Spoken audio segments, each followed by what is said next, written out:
Bom dia a todos.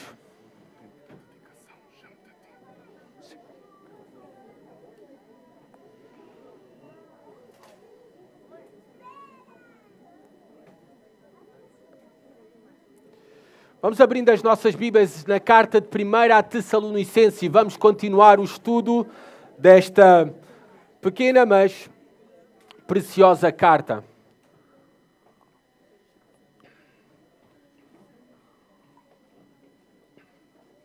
Primeira Tessalonicenses, capítulo 4. Foi onde ficámos na última vez.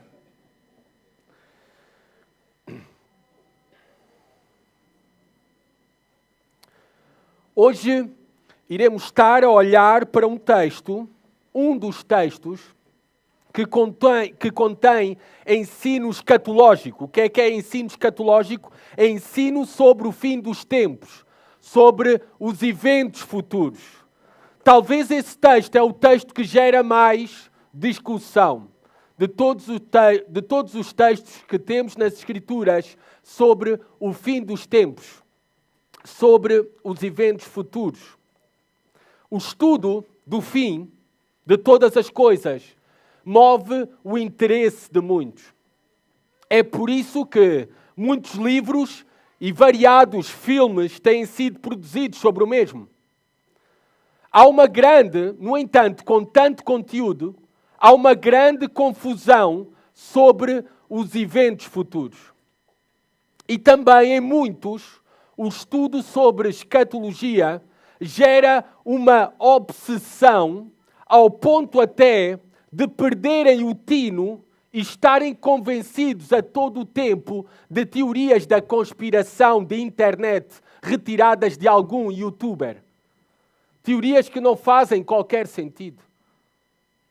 O sensacionalismo também sobre escatologia, sobre os eventos futuros, sobre o fim dos tempos, também tem criado até nos nossos círculos, nos círculos mais conservadores no ensino das Escrituras, várias séries têm sido produzidas, vários filmes, ao estilo do famoso filme, da famosa série Saga, Deixados para Trás.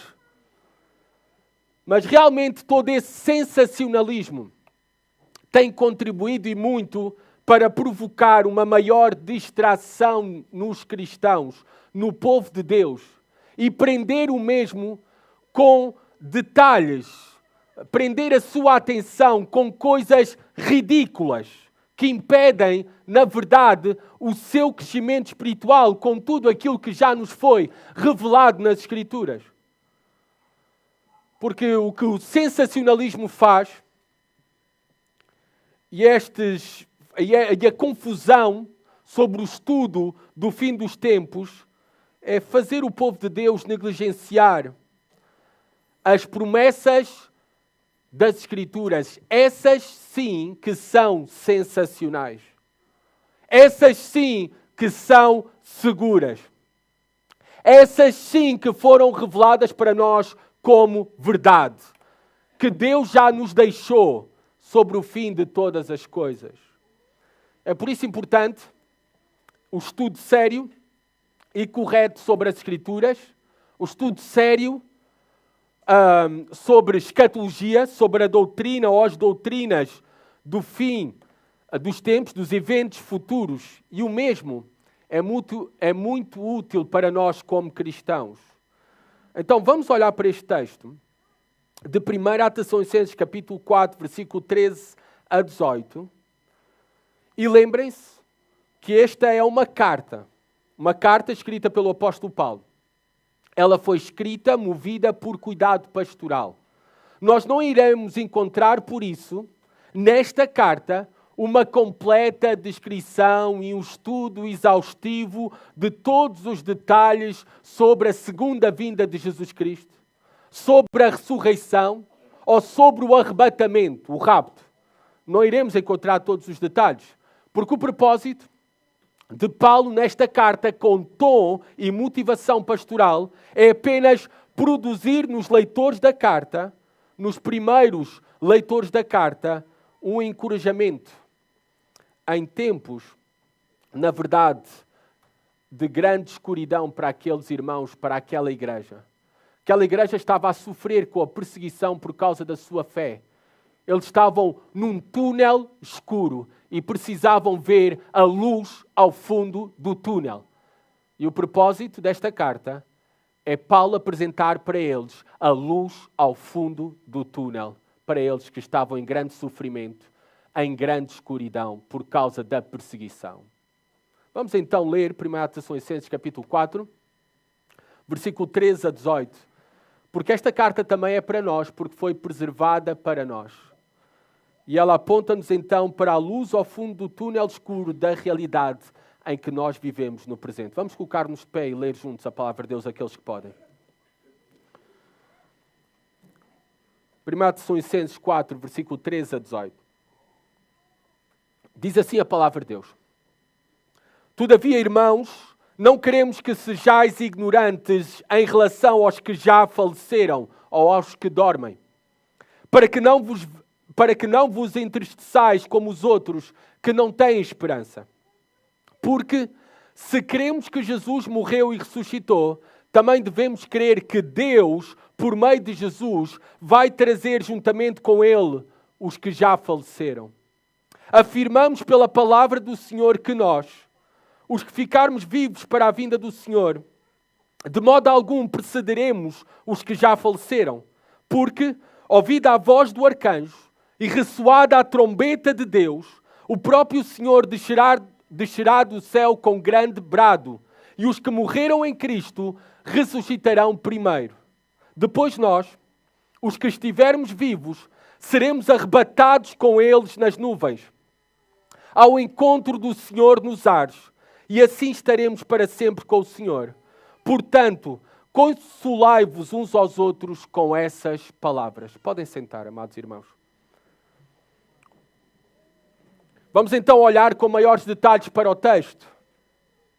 Primeiramente, Paulo apresenta nos primeiros versículos que acabámos de ler, no versículo 13 e 14, Paulo apresenta para nós a esperança em relação ou sobre aqueles que dormem no Senhor, aqueles que já faleceram, aqueles que dormem no Senhor.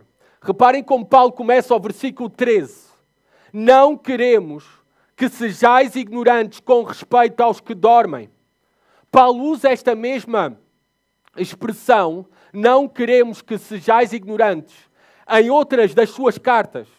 Ele usa a mesma expressão quando está a ponto de abordar assuntos de grande importância. Assuntos específicos de grande importância. Ele usa esta expressão. Por exemplo, vocês não têm que abrir, mas eu quero comprovar o mesmo em Romanos 11, 25. Reparem a mesma expressão que ele usa. Romanos 11, 25, exatamente. Irmãos, não quero que ignoreis este mistério, para que não sejais arrogantes. O endurecimento veio em parte sobre Israel, até que chegue a plenitude dos gentios. Reparem usar a mesma expressão. Não queremos que sejais ignorantes. Numa outra carta, 1 Coríntios capítulo 10, versículo 1, reparem como ele começa o capítulo. Pois, irmãos, não quero que ignoreis que nossos pais estiveram todos debaixo da nuvem e todos passaram pelo mar. E depois vai continuar o seu ensino, a sua exposição. Capítulo 12 desta mesma carta, versículo 1. A respeito dos dons espirituais, não quero, irmãos, que sejais ignorantes. Paulo, sempre que tem um assunto específico e de suma importância para abordar, ele usa esta expressão para chamar a atenção dos leitores. Eles já tinham recebido instrução clara sobre a vinda iminente de Jesus Cristo. Eles não ignoravam essa realidade que o Senhor Jesus Cristo prometeu que iria voltar e eles aguardavam com uma grande expectativa a vinda de Jesus. No entanto, eles ainda eram ignorantes em várias coisas com respeito à mesma. Como fica evidente aqui, Paulo diz que não sejais ignorantes. Eles careciam de informação. Isto é que é uma pessoa ignorante. Uma pessoa ignorante é uma pessoa que está em falta de informação, têm falta de informação, carece de informação. E eles careciam de informação sobre o entendimento, todo o entendimento, a compreensão correta sobre a vinda do Senhor. Por exemplo, no texto que acabámos de ler, nós podemos ver que eles não sabiam se a vinda do Senhor teria impacto nos seus entes queridos cristãos e amigos, irmãos de igreja, que já tinham partido, já tinham falecido. Eles não sabiam, não estavam seguros que iria haver algum impacto para eles, a segunda vinda, que eles iriam participar dessa segunda vinda e dessas promessas da mesma por parte de Jesus Cristo. Esta falta de entendimento, esta ignorância desta igreja, nós sabemos qual é a razão. É uma igreja bastante jovem, nova. Muitos, ou todos eles, eram neófitos, novos convertidos. Paulo teve muito pouco tempo com esta igreja. Alguns afirmam 3 semanas, outros afirmam 3 meses. Há quem ponha máximo 6 meses. Não importa, é muito pouco tempo para aprender toda a doutrina da fé cristã. E eis a razão da sua ignorância sobre a vinda do Senhor. Então, por isso Paulo escreve estas palavras. Além disso também, nós devemos ter em conta, olhando para a igreja em Tessalónica e a sua ignorância, que seria muito improvável também que os crentes em Tessalónica fossem completamente ignorantes da doutrina da ressurreição dos mortos. Não é isso que Paulo está a afirmar. Eles acreditavam na doutrina da ressurreição dos mortos. Não há a mínima indicação de que eles negassem a ressurreição dos mortos. Como na igreja em Corinto, por acaso, eles estavam a negar a ressurreição dos mortos e por isso Paulo escreve 1 Coríntios capítulo 15 para afirmar esta verdade essencial. Se Cristo ressuscitou e se nós queremos na ressurreição de Cristo, nós também iremos ressuscitar juntamente com Ele. Mas aqui não vemos nada que aponte que eles ignoravam esta doutrina ou negavam a doutrina da ressurreição dos mortos. Então, fiquemos por aquilo que conhecemos. Até onde podemos imaginar, para sermos os mais assertivos possíveis, é que apenas a esta igreja lhes faltava conhecimento sobre a vinda do Senhor Jesus Cristo. E estavam com uma grande incerteza com relação aos seus familiares, amigos e irmãos que na ocasião da volta de Cristo já estariam falecidos. Esta também é uma realidade para nós. Nós devemos de admitir que também somos muito ignorantes. Nos falta conhecimento de muitas coisas das Escrituras. E nos falta também conhecimento e somos ignorantes sobre os eventos futuros, sobre escatologia. Por isso a importância de estarmos a estudar este texto no dia de hoje. Nós não sabemos todas as coisas. Na verdade, até nós nunca iremos compreender perfeitamente todas as coisas. Mas temos que conhecer aquilo que já foi revelado para nós nas Escrituras, na Bíblia. Não aquilo que foi revelado no YouTube, mas aquilo que já foi revelado para nós na Escritura. Então, por isso, vamos, juntamente com o apóstolo Paulo, diligentemente conhecer aquilo que Deus já revelou para nós sobre a ressurreição dos mortos e sobre a segunda vinda do nosso Senhor Jesus Cristo. Reparem como Paulo se refere àqueles cristãos que já faleceram. Versículo 13. Todavia, irmãos, não queremos que sejais ignorantes em relação aos que já faleceram. Na minha tradução, Almeida século XXI, na tua, talvez diz aos que já dormem. Esta é a palavra no original. É uma referência àqueles que já dormem. Sobre os que dormem. Esta é uma referência aos cristãos que já faleceram. É usado este eufemismo de dormir em relação ao falecimento dos cristãos. De maneira comum, ou comumente, vemos nas Escrituras o uso deste eufemismo para a morte. Aliás, os judeus também tinham a prática de usar este eufemismo para a morte. Dormir, porque eles acreditavam na ressurreição dos mortos. Até os gregos também, eles usavam também, por vezes, este eufemismo para a morte. Dormir, mas no sentido contrário aos judeus.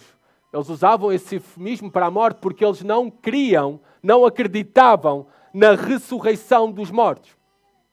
Agora, pensem comigo, qual a razão pela qual a Bíblia se refere à morte, ao falecimento dos cristãos, com este eufemismo de estar dormido, de dormir? Primeiramente, devido às semelhanças entre uma pessoa que morreu e alguém que está a dormir. As semelhanças. Está em inatividade. Por isso é usado este eufemismo para a morte. Mas também, e sobretudo, nas Escrituras vemos usado este eufemismo pelo menos 14 vezes no Novo Testamento, com referência aos cristãos que já faleceram, porque este eufemismo de dormir aponta-nos para a esperança que o cristão tem depois da morte.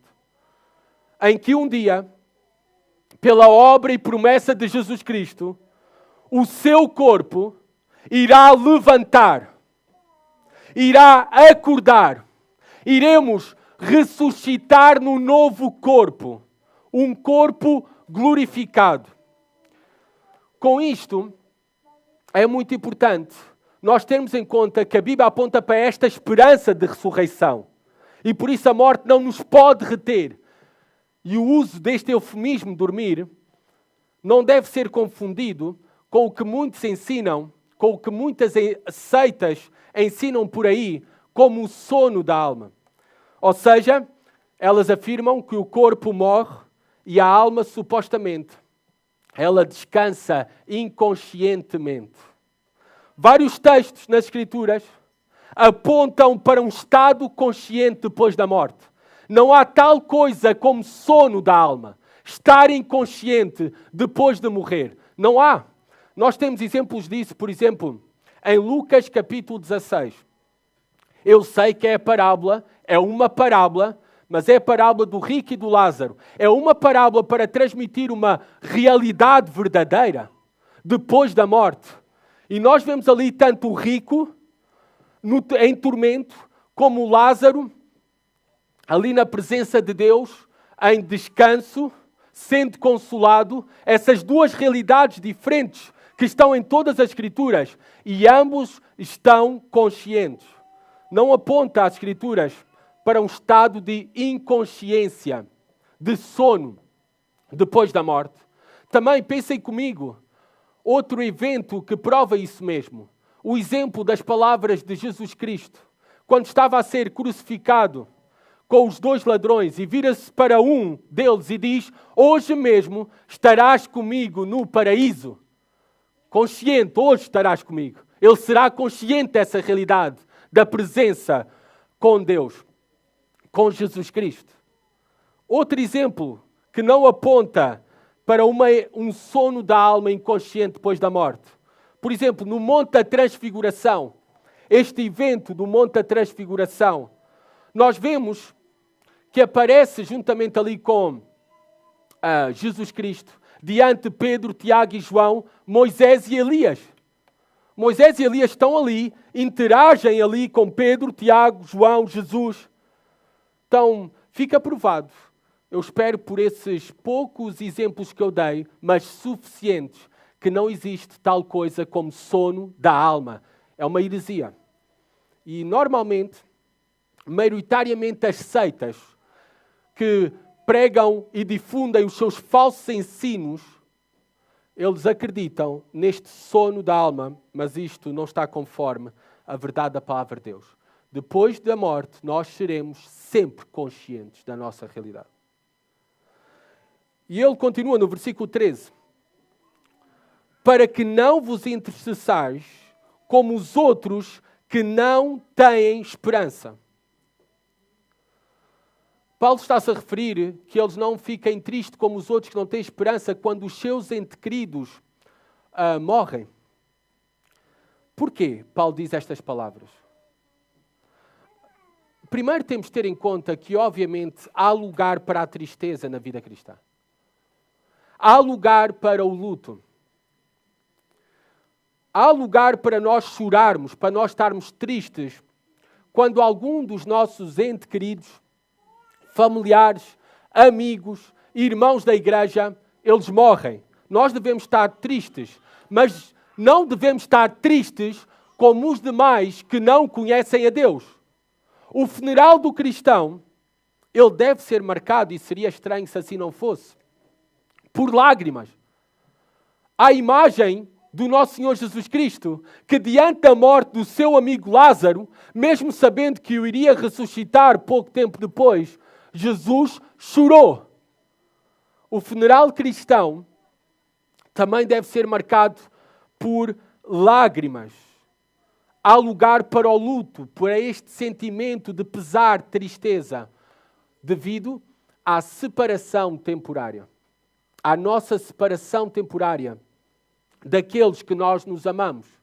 Eu já estou a preparar, quando no mês de dezembro nós vamos passar as festas no Chile, eu já estou a preparar para o último dia, o dia da despedida do aeroporto.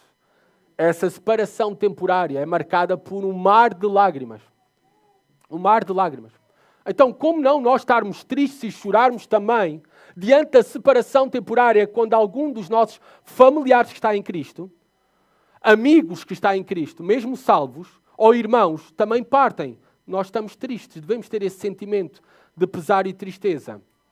Mas atenção, nós nunca devemos estar tristes como os demais que não têm esperança. O nosso luto não é sem esperança. Quando é o funeral de alguém cristão, de alguém que está em Cristo, de algum dos eleitos de Deus, dos salvos de Deus, nós temos a certeza que não há separação eterna. Não há separação eterna. É apenas temporária a separação.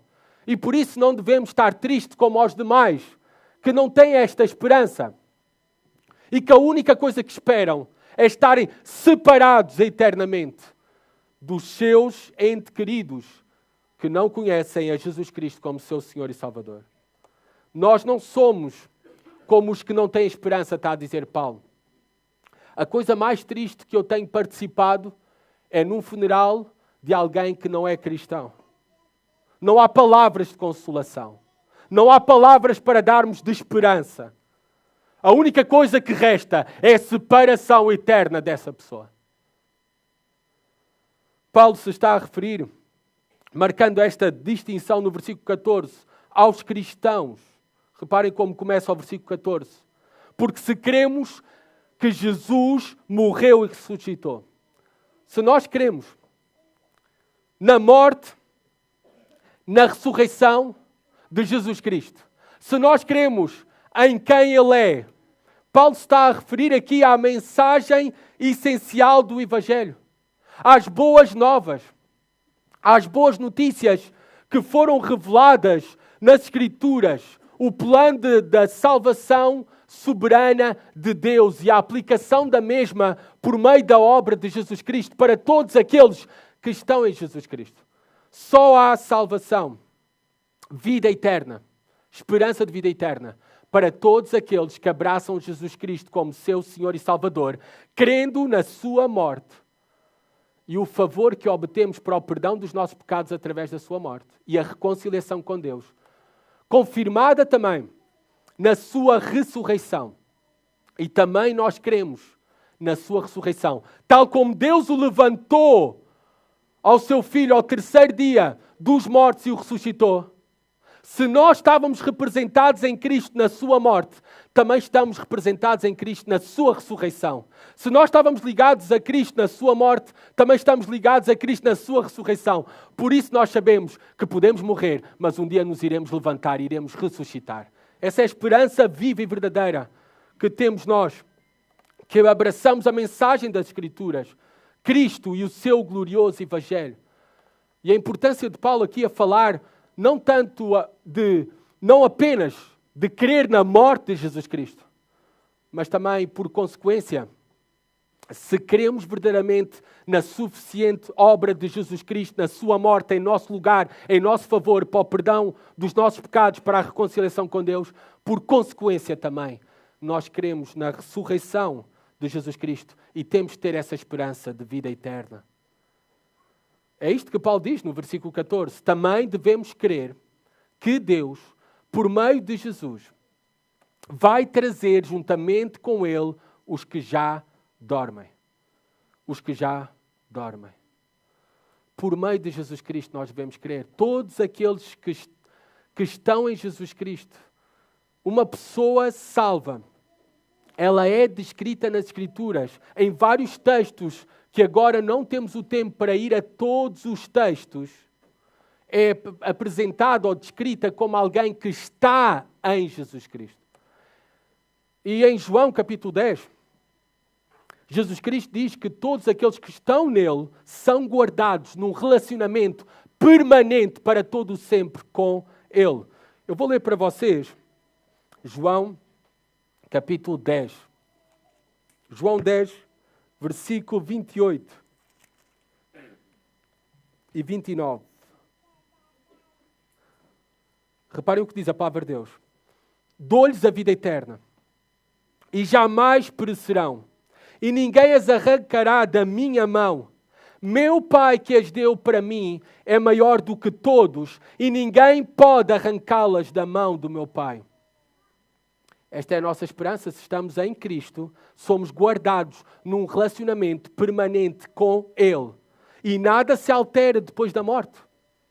Nada pode alterar esse nosso relacionamento com Jesus Cristo. Nada nos pode separar do amor de Deus. Esta é a certeza que Paulo também dá para nós em Romanos 8, versículo 38 e 39. Reparem o que diz o apóstolo Paulo. Prestem por favor atenção. Pois tenho certeza de que nem a morte, nem a vida, nem anjos, nem autoridades celestiais, nem coisas do presente, nem do futuro, nem poderes, nem altura, nem profundidade, nem qualquer outra criatura poderá nos separar do amor de Deus que está em Cristo Jesus, nosso Senhor. Que grande certeza e esperança viva nós temos. Paulo está a relembrar àqueles irmãos em Tessalónica desta mesma esperança. É uma realidade para eles que estão vivos e é uma realidade para os seus entes queridos, amigos e irmãos cristãos que já tinham partido. É a mesma realidade. Nada se altera depois da morte. E diz Paulo que Jesus Cristo vai trazer juntamente, ou seja, Deus vai trazer juntamente com Ele, com Cristo, os que já dormem. Esta é a mesma palavra do versículo 13, versículo 14, os que já dormem. Os salvos estão com Cristo, mesmo estando mortos, eles já estão com Cristo e eles estarão para sempre com Jesus. Paulo tinha esta certeza que eles estavam na presença consciente com Jesus. E aliada a esta certeza, Paulo acrescenta aqui que os cristãos os santos que já dormem, virão com Jesus Cristo. Por isso é que Paulo era tão consciente dessa realidade que ele manifesta na sua carta de Filipenses 1:23 o seguinte: tenho o desejo de partir e estar com Cristo, o que é incomparavelmente melhor. Mais um texto que nos mostra que não existe tal coisa como um sono da alma. Não, Paulo tinha o desejo de partir porque sabia que ao falecer iria estar imediatamente com Jesus Cristo, que era incomparavelmente melhor. Esta também é a promessa que nós temos, que Jesus Cristo deu em João capítulo 14 aos seus discípulos. O que é que ele disse? João 14:13, e se eu for e vos preparar lugar, virei outra vez e vos tomarei para mim mesmo, para que onde eu estiver estejais vós também. Esta é uma esperança para os vivos, mas Paulo adiciona aqui que esta é a mesma esperança para aqueles que já dormem no Senhor. Eles estão com o Senhor. Eles estão incomparavelmente melhores do que nós. E na segunda vinda, eles virão com o Senhor. E isso nos dá a esperança também de um reencontro com eles, que vai terminar a nossa separação temporária. Assim como agora nós aguardamos a vinda do nosso Senhor Jesus Cristo, nós também devemos aguardar este reencontro com os nossos irmãos que já partiram, que já dormem. Pois esta é uma promessa, que nós não estaremos eternamente separados dos mesmos. Que grande consolo temos com estas verdades. Paulo vai detalhar no versículo 15 a 17 esta esperança, como é que ela é consumada. Através de duas coisas esta realidade acontece, para os vivos e para aqueles que dormem. Paulo vai falar dessas duas coisas. Primeiramente, do versículo 15 a 16, Paulo vai falar da esperança futura da ressurreição. Reparem, versículo 15. Afirmamos pela palavra do Senhor que nós, os que ficarmos vivos para a vinda do Senhor, de modo algum precederemos os que já faleceram. Paulo começa aqui a dizer que aquilo que vai ensinar sobre a ressurreição é a palavra do Senhor. É ensino direto do Senhor Jesus Cristo. Agora, não sabemos, não temos nenhum ensino específico escrito em outras partes das Escrituras da parte de Jesus Cristo sobre o mesmo. Sobre aquilo que Paulo agora vai falar sobre a ressurreição, sobre o arrebatamento. Não temos. Mas não se esqueçam que Paulo é apóstolo. E o que eu creio é que ele recebeu revelação direta do próprio Senhor Jesus Cristo. E por isso ele agora está a afirmar pela palavra do Senhor. Porque não era a sua mensagem, ele era apenas um mensageiro da mensagem de Cristo. Aliás, porque tudo isto que está descrito aqui em 1 Tessalonicenses capítulo 4, Paulo vai falar isso numa carta posterior, a carta de 1 Coríntios, no capítulo 15, e vai se referir a estas verdades como um mistério. O mistério é algo que está encoberto, que é revelado. Por isso eu creio que Paulo recebeu uma revelação direta do próprio Senhor Jesus Cristo para este ensino específico sobre a ressurreição, mas sobre algo mais também que ele vai juntar aqui, sobre o arrebatamento, ou seja, sobre a transformação daqueles que estão vivos quando o Senhor nos chamar. E vai se referir ao mesmo como um mistério. Por exemplo, acompanhem-me a 1 Coríntios, capítulo 15.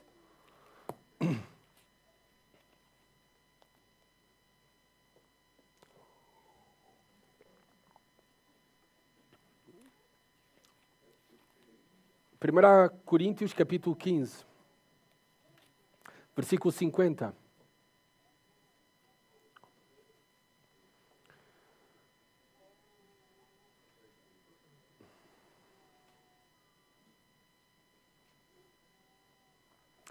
Versículo 50 a 52 diz o seguinte, reparem. Mas digo isto, irmãos, carne e sangue não podem herdar o reino de Deus. Nem o que é perecível pode herdar o imperecível. Eu vos digo o mistério. O mistério, algo que está a ser revelado agora. Que não temos ensino nas Escrituras antes deste momento em que Paulo está a escrever. Eu vos digo o mistério. Nem todos iremos falecer. É a mesma palavra, dormir. Nem todos iremos dormir. Mas todos seremos transformados. No momento, no abrir e fechar de olhos, ao som da última trombeta, porque a trombeta soará e os mortos ressuscitarão imperecíveis e nós seremos transformados. Bem, Paulo agora, nestes versículos do versículo 15 a 17, vai falar da realidade dessa ressurreição e desta realidade do arrebatamento para a transformação em glória daqueles que estarão vivos quando o Senhor os chame. Reparem como o texto continua.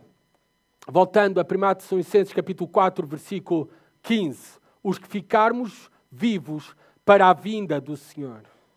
Para a vinda do Senhor.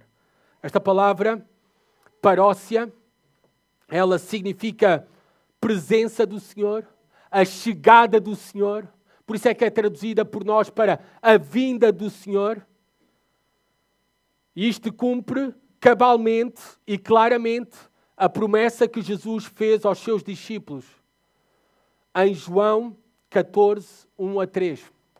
Nós já lemos. Ele prometeu voltar para nos levar para Ele, para estarmos juntamente com Ele.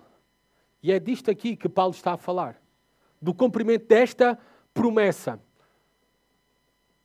De modo algum, diz Paulo, precederemos os que já dormem.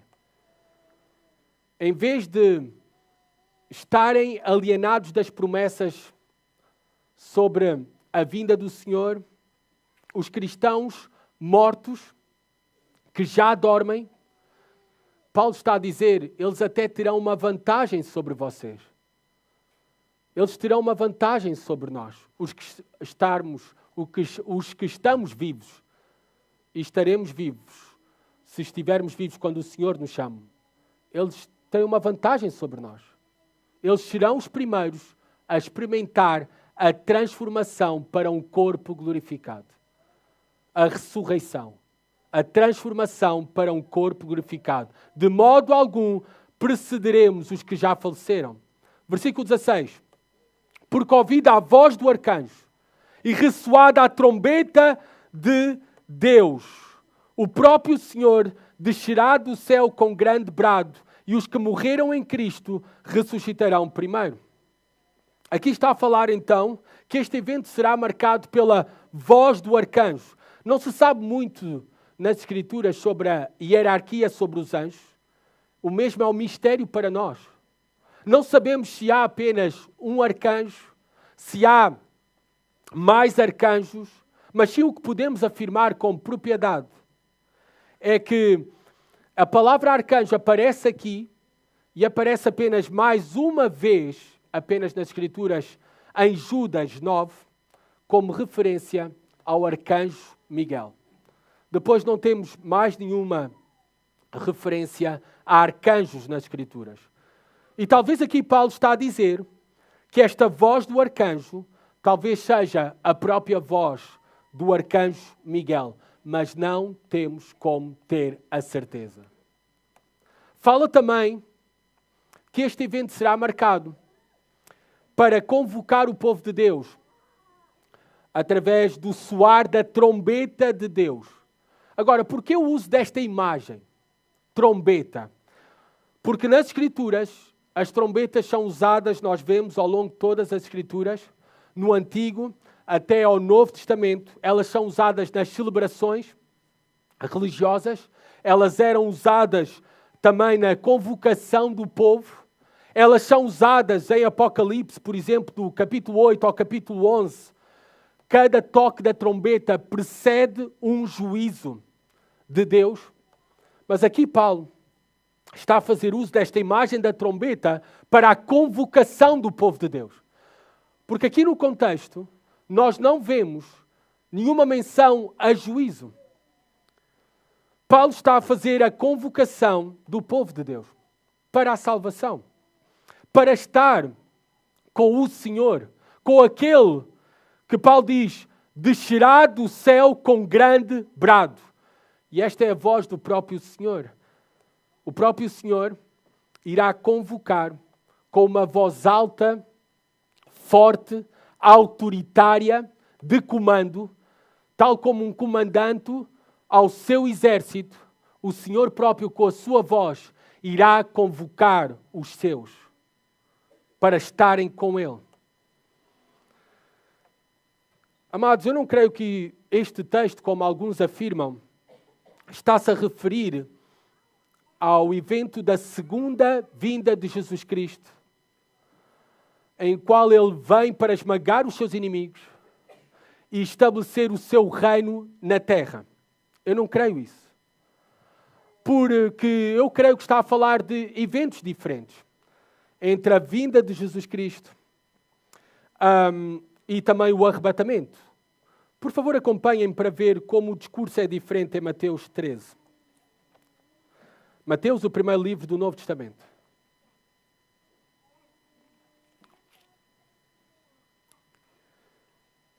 Mateus 13, versículo 40 a 43.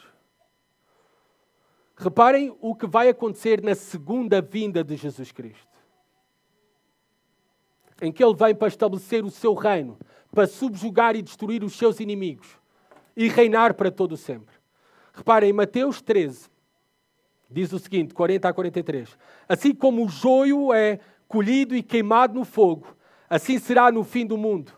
O Filho do Homem enviará os seus anjos, e eles ajuntarão do seu reino tudo o que serve de tropeço, e os que praticam o mal, e os lançarão na fornalha de fogo. Ali haverá choro e ranger de dentes. Então os justos resplandecerão como o sol no reino de seu Pai. Quem tem ouvidos, ouça. Reparem, por exemplo, as diferenças daquilo que Paulo está a relatar. Enquanto aqui em 1 Tessalonicenses capítulo 4, ele está a fazer menção da vinda do próprio Senhor. Mateus 13, a referência e o foco está no envio dos anjos. Dos anjos.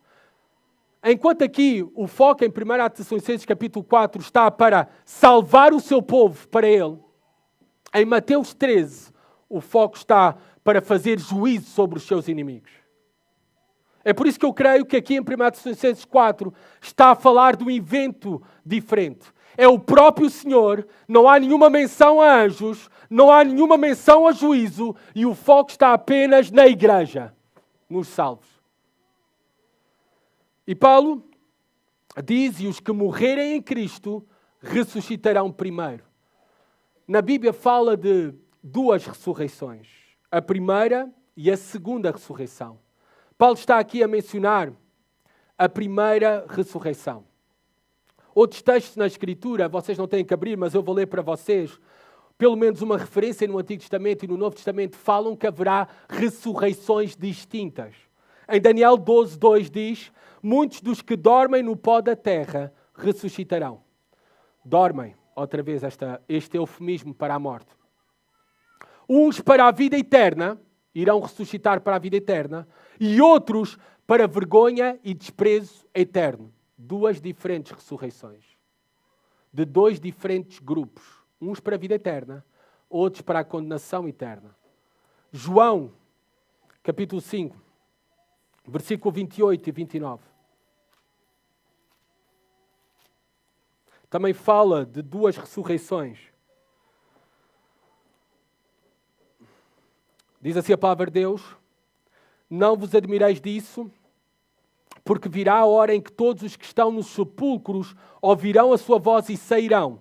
Os que tiverem feito o bem para a ressurreição da vida, e os que tiverem feito o mal para a ressurreição da condenação. Então é claro nas Escrituras que há dois tipos de ressurreições.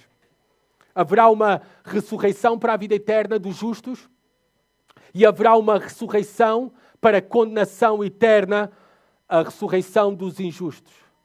Alguns pensam que ambas ressurreições irão ocorrer juntas, mas eu creio que elas são etapas distintas e temos base bíblica para sustentar o mesmo.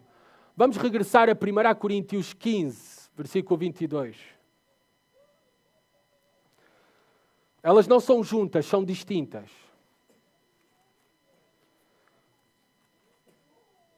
Nós até podemos ver três fases distintas aqui, em 1 Coríntios. 1 Coríntios 15, versículo 22 a 24. Pois assim como em Adão todos morrem, do mesmo modo em Cristo todos serão vivificados. Cada um, porém, na sua vez. Primeiro Cristo, ressurreição 1. E depois os que lhe pertencem na sua vinda, ressurreição 2, ou como nós conhecemos a primeira ressurreição, a ressurreição dos salvos. E agora, o próximo texto, versículo 24. Então virá o fim, quando ele entregar o reino a Deus, o Pai, quando houver destruído todo o domínio, toda a autoridade e todo o poder. Depois será o fim. Depois vem a última, a segunda ressurreição, que nós temos em Apocalipse 20, acompanha as últimas páginas da Bíblia, Apocalipse 20, 4, versículo 4 e 5. Reparem como a Bíblia claramente demonstra duas ressurreições separadas por 1000 anos. Distintas, separadas. Por 1000 anos. Apocalipse 20, versículo 4 e 5. Então vi alguns tronos e foi dado o poder de julgar aos que neles se assentaram, e vi as almas dos que foram degolados por causa do testemunho de Jesus e da palavra de Deus, os que não adoraram a besta nem a sua imagem e não receberam um sinal na testa nem nas mãos. Eles reviveram e reinaram com Cristo durante 1000 anos. Primeira ressurreição. Reparem agora ao versículo 5. Mas os outros mortos não reviveram, não são juntas as ressurreições. Até que se completassem os 1000 anos. Esta é a primeira ressurreição. Reparem, claramente as Escrituras apontam para 2 ressurreições separadas por 1000 anos. Então nós podemos ver pelo menos 4 tempos reconhecidos de ressurreição nas Escrituras.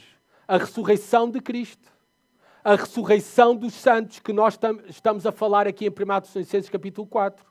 A ressurreição dos santos do Antigo Testamento, também temos que falar deste grupo. Também acabámos de ler no versículo 4, Apocalipse 20, a ressurreição dos santos da tribulação. E por último, como acabámos de ler no versículo 5, a ressurreição dos perdidos de todos os tempos. E agora, versículo 17. Depois de ter falado da ressurreição, vamos falar de arrebatamento. Este talvez o versículo mais discutido de todos. O que é isto, arrebatamento? Tem alguma sustentação na Escritura, o arrebatamento secreto dos salvos? Vamos ler o versículo 17, o que diz a palavra de Deus.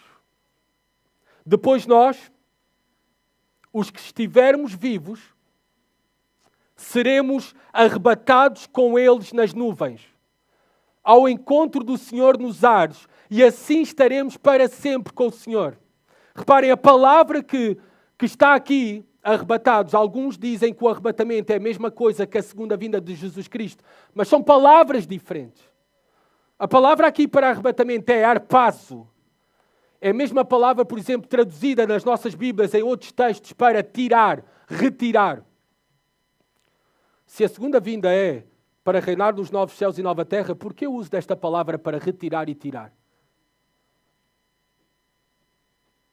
Voltando, esta palavra significa, ela é traduzida corretamente como arrebatamento, ou levar rapidamente, ou tomar à força.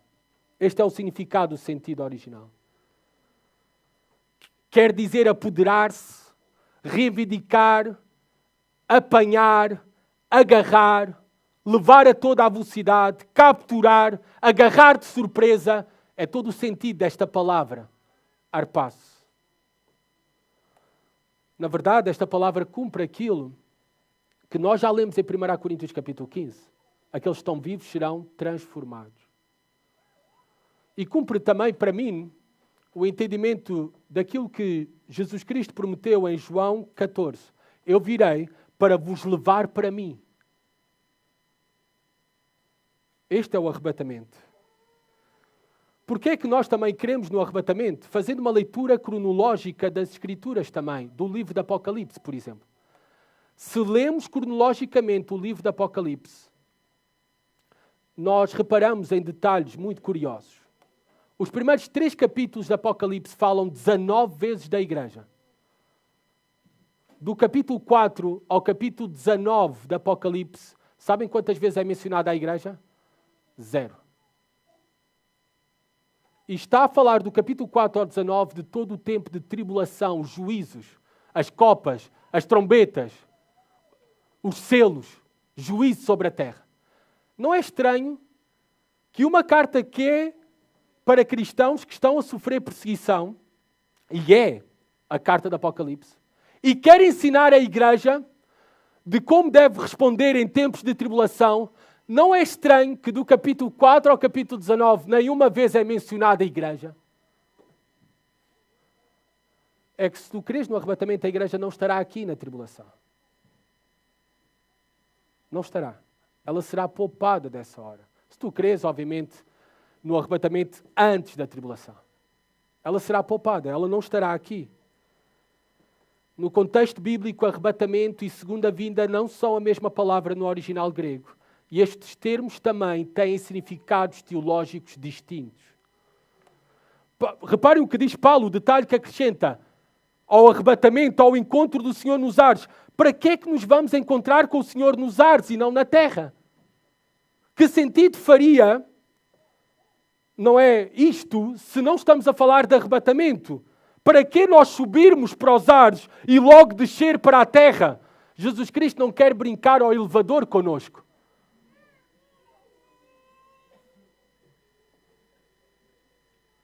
Então, por isso eu creio que está a falar de algo diferente à segunda vinda, que Ele virá para a terra. Para que nos chamar para os ares? Para depois descermos? Não faz sentido.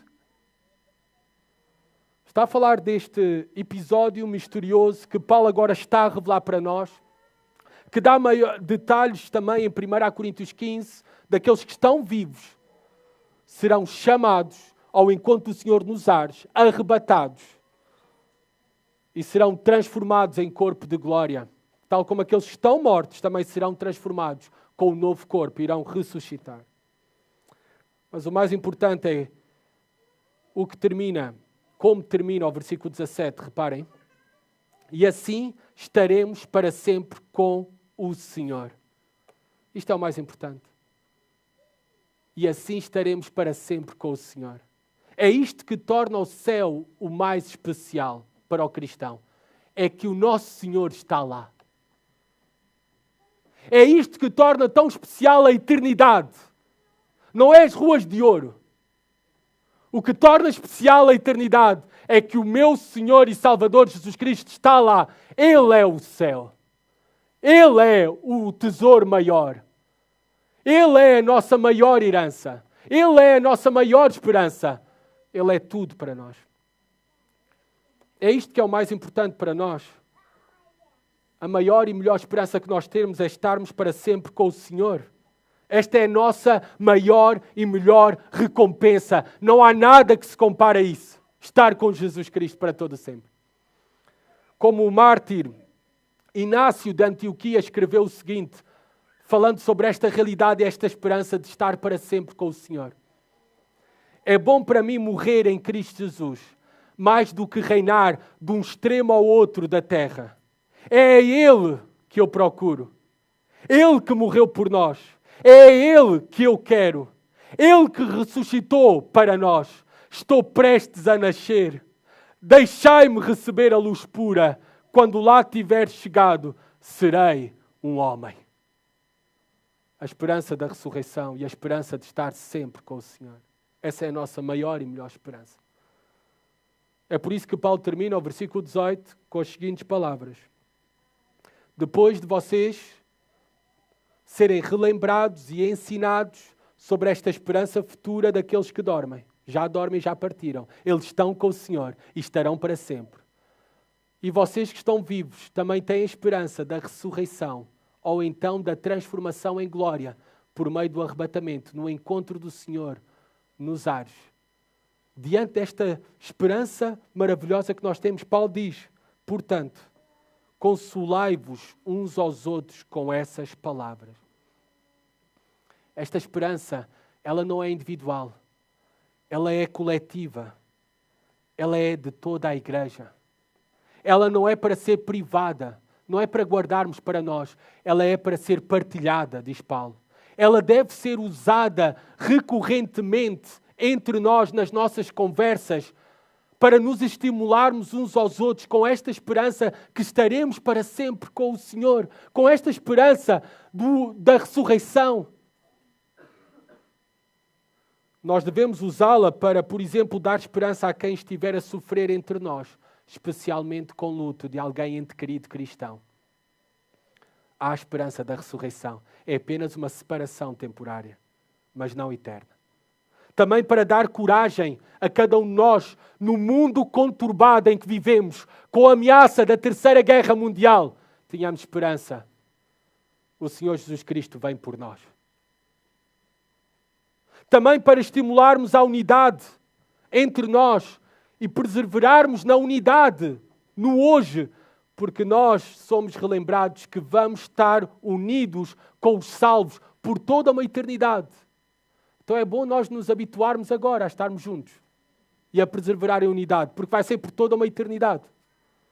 também para conduzir-nos a uma maior urgência na evangelização. O Senhor vem. Devemos pregar o Evangelho aos nossos entes queridos, aos nossos amigos, aos nossos familiares, aos nossos vizinhos, a todos os homens, para que sejam poupados da ira vindoura. Também devemos de compartilhar estas palavras para produzir crescimento em santidade nas nossas vidas e uns nos outros, sabendo que devemos estar preparados para nos encontrar aquele que julga todas as coisas. E os salvos, os crentes, também irão comparecer diante do tribunal de Cristo. Não para condenação, em Cristo não há mais condenação, mas seremos julgados por cada uma das nossas obras. Por último, devemos compartilhar também estas palavras para estimular a nossa perseverança até ao fim.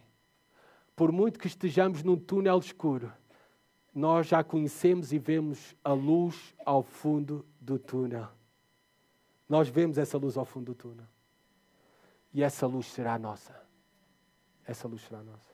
Que maravilhosa esperança temos em saber que o nosso Senhor Jesus Cristo morreu para que a morte para nós agora seja apenas um dormir. Nós nunca iremos experimentar o poder da morte, a separação de Deus. Cristo experimentou a separação do Pai. E nós nunca iremos experimentar, porque nunca estaremos separados de Deus, porque o nosso Senhor Jesus Cristo teve separado de Deus por nós. É esta a mensagem do Evangelho. Se habita em vós o Espírito daquele que ressuscitou a Jesus dentre os mortos, esse mesmo que ressuscitou a Cristo Jesus dentre os mortos, vivificará também o vosso corpo mortal por meio do seu Espírito, que em vós habita. Romanos 8:11. Crês tu nisto? Crês nestas verdades? Tu crês na morte e ressurreição de Jesus Cristo?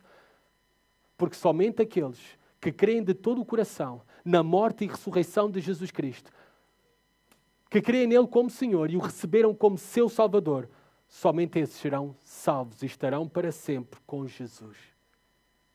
Só há dois caminhos. O caminho da vida eterna ou o caminho da condenação eterna. Em qual caminho tu estás? O da ressurreição ou o da perdição eterna? Em qual caminho tu estás? Só por meio de abraçares a Jesus Cristo como teu Senhor e Salvador, aquele que afirmou, eu sou o caminho, a verdade e a vida. Ninguém vem ao Pai senão por mim. Que consoladora esperança para nós que já estamos em Jesus Cristo. Temos em saber que Deus vai tratar aqueles que estão em Jesus Cristo da mesma maneira que tratou o seu Filho Jesus, ressuscitando-o e transformando o mesmo com um corpo glorificado. Assim também será conosco, se estamos em Jesus Cristo. Iremos morrer, mas como Ele ressuscitou o seu Filho, Ele também um dia nos irá ressuscitar. Que firme esperança nós temos em saber que nunca estaremos separados do Senhor na vida. Nesta vida, o Senhor prometeu estar connosco até ao fim. Depois da morte, o Senhor prometeu estarmos na sua presença. No arrebatamento, o Senhor prometeu que mortos e vivos serão reunidos com Ele. Na segunda vinda, nós todos viremos para reinar com Ele. No milénio, estaremos com Ele. E no estado eterno dos novos céus e nova terra, para todo o sempre estaremos com o Senhor. Que firme esperança nós temos. Estaremos para sempre com o Senhor.